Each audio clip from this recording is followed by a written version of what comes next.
All right, so we're going to go ahead and start with lesson 21, completing the square like ancient mathematicians.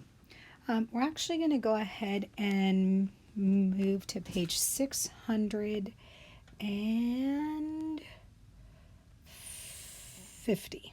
Okay, so 650 is a practice on finding perfect square trinomials.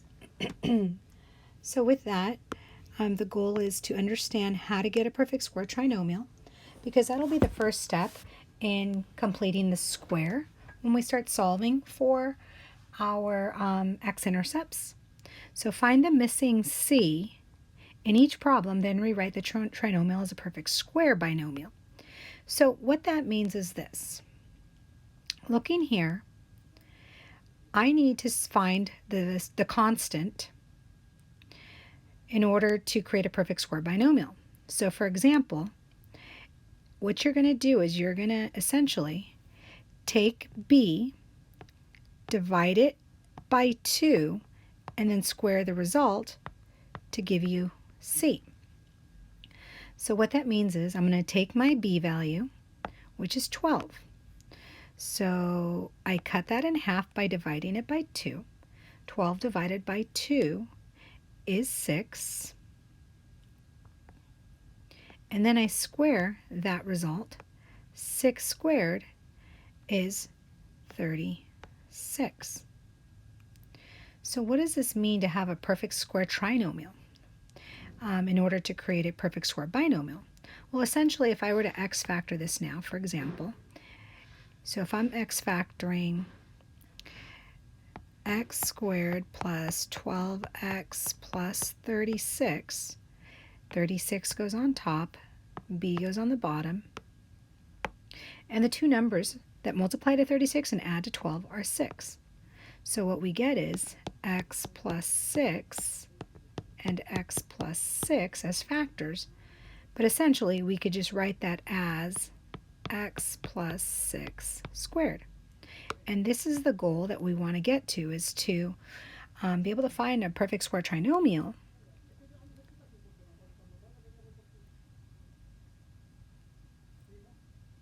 so that we can create a perfect square binomial. Sorry, somebody was talking to me. All right, so let's look at number 9. We're going to cut this in half. 20 divided by 2 is 10. And now when we square the result, 10 squared is 100. So it says to find the missing c in each problem and then rewrite the trinomial as a perfect square binomial. So to rewrite this now, we know that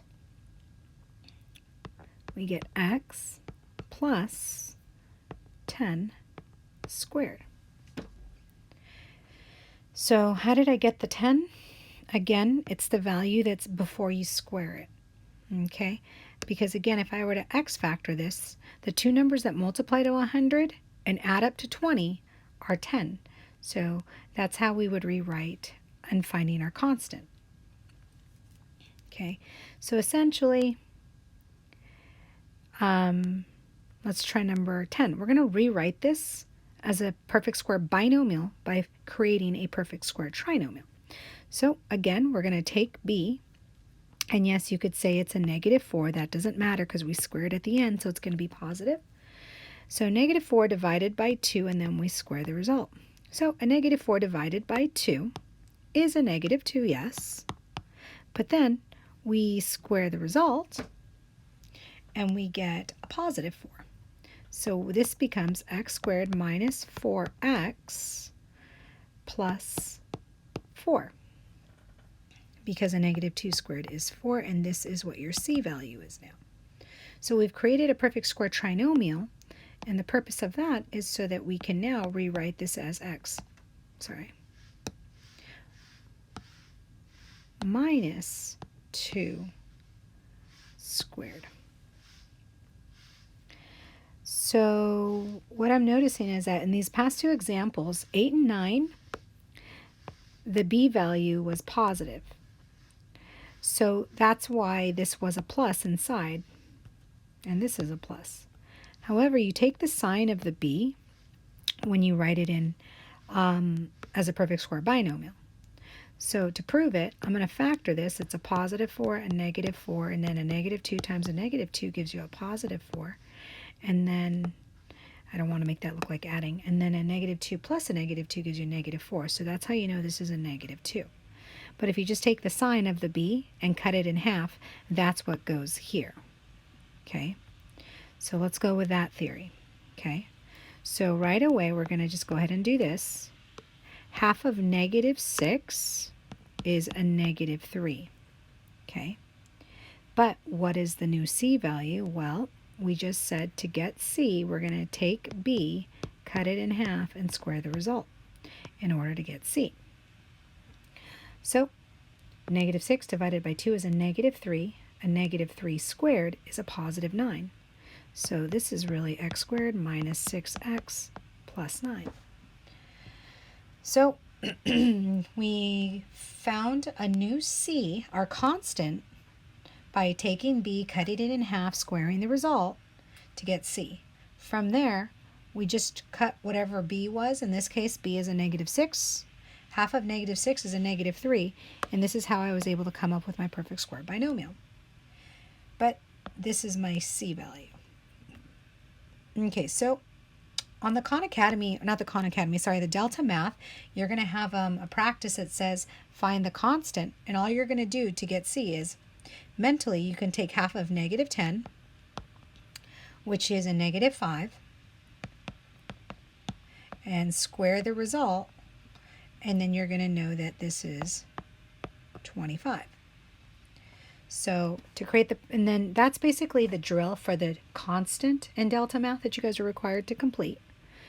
The other part says write as a perfect square binomial.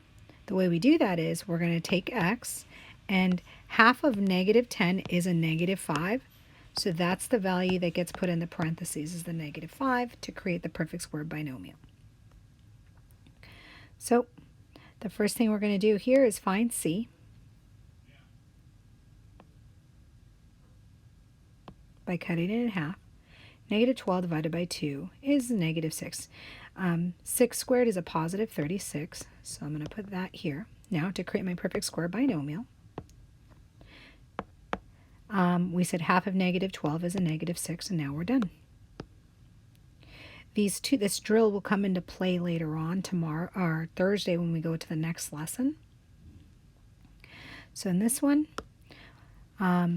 gets tricky because it's not an even number. So I'm going to take that to the side. So we're going to go 3, cut it in half, and then square the result. Essentially, we get 3 squared, which is 9, and 2 squared, which is 4. Okay. And so now we've found our c value. However, as a perfect square binomial, we're going to take half of 3 over 2, which is essentially just 3 over 2 squared. And you can leave it like that. Half of 3 is 1.5. You could put it like that. So the answer here, c is 9/4, and this is your perfect square binomial. All right.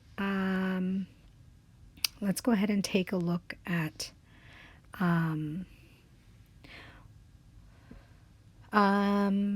complete. So for number 18, we're going to come back to that on Thursday.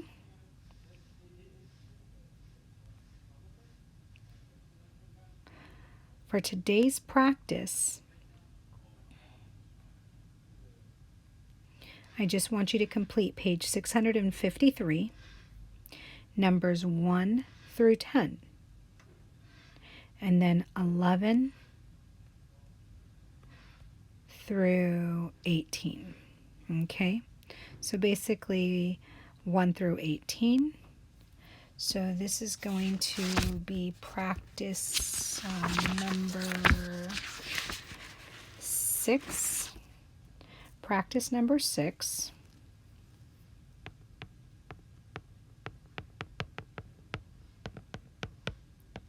You're going to turn in page 653, numbers 1 through 18. So find the missing c, guys. Please make sure you're reading directions in each problem and then rewrite the trinomial as a perfect square binomial. So for number 1, I expect to say, you can just cross it out and say, okay, well, the perfect square, I'm going to cut this in half. 24 divided by 2 is 12. 12 squared is 144. And then, to write your perfect square binomial, just take half of 24, which is a positive 12. So the point in this, too, is that make sure if this is positive right here, if this is positive, then this must be positive right here. All right. Okay, there we go. Sorry, it wasn't working. So if this is positive, this will be positive. Since this is negative, the value inside your parenthesis will be negative.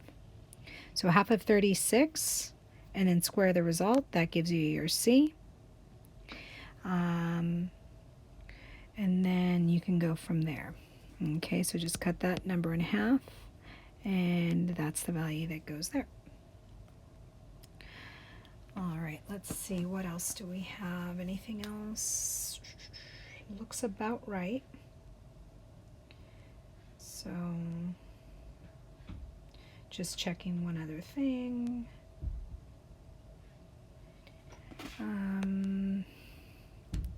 Yep, that's about it.